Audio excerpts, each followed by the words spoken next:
welcome to today's lesson on Unit 3 Energy Transformation. In this unit, we will explore how cells harness and use energy to power life itself, from photosynthesis in plants to cellular respiration in your own cells. Energy transformation is at the core of biology. Let's dive in. Let's start with cellular metabolism.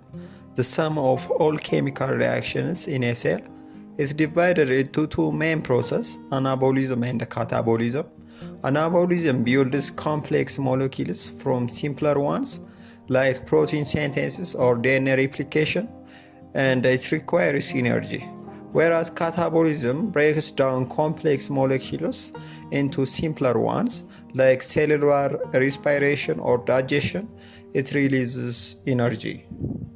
The energy currency of the cell is ATP, or adenosine triphosphate, and cells often use coupled reaction to transfer energy from one process to another.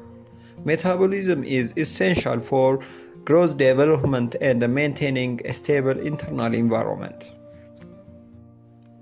Now let's look at photosynthesis, the process by which plants, algae, and some bacteria convert light energy into chemical energy stored in sugars.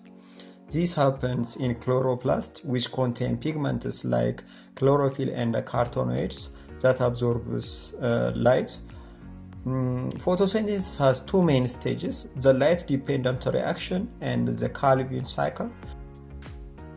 The light-dependent reaction occurs in the thylakoids of chloroplast.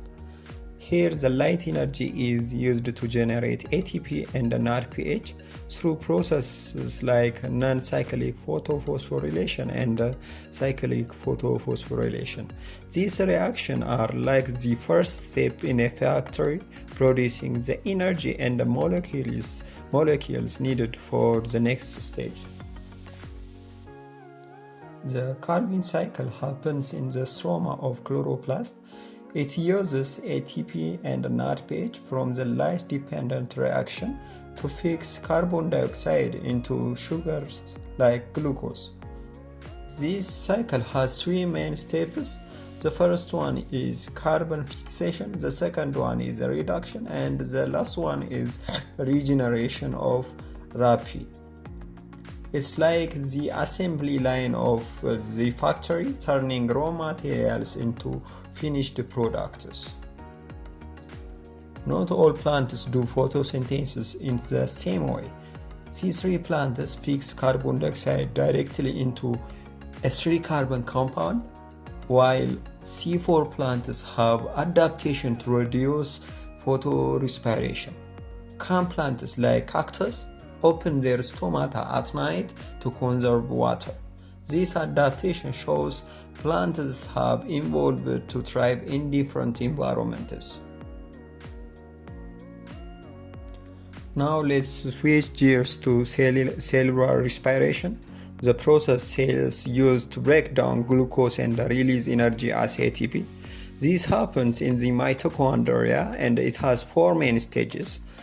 The first one is glycolysis, and the second one is the transition reaction. The third one is the Krebs cycle, and the fourth one is the electron transport chain. We will explore each of these next. Glycolysis occurs in the cytoplasm. It breaks down glucose into pyruvate, producing 2 ATP, 2 NADH, and 2 pyruvate molecules.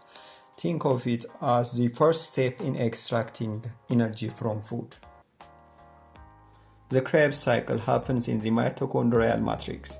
It takes acetyl-CoA from the transition reaction and produces ATP, NADH, and FADH2. This cycle is like an energy generating machine spinning around and around to extract as much energy as possible. The electron transport chain is where the most of the ATP is made. NADH and FADH to donate electrons, creating a proton gradient that drives ATP synthesis. Oxygen is the final electron acceptor, forming water. This process is like a power plant generating energy for the cell.